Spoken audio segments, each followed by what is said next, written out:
உள் சிக்கனங்கள் அப்படின்னு ஒரு வார்த்தை கொடுத்திருக்காங்க நண்பர்களே. உள் சிக்கனங்கள். உள் சிக்கனங்கள்னா என்ன அப்படின்னு ஆங்கிலத்துல உங்களுக்கு தெரியுமா? யோசிக்கிறீங்களா? Okay, யோசிச்சிட்டீங்களா?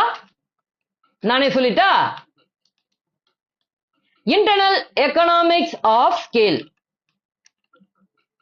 INTERNAL, internal. ECONOMIES, economics of OF, scale. SEALE, உள் சிக்கனங்கள். Internal economics of scale. முதலீடு அப்படின்னு அடுத்த வார்த்தை. முதலீடு அப்படின்னா என்ன? இன்வெஸ்ட்மெண்ட். முதலீடுனா இன்வெஸ்ட்மெண்ட்.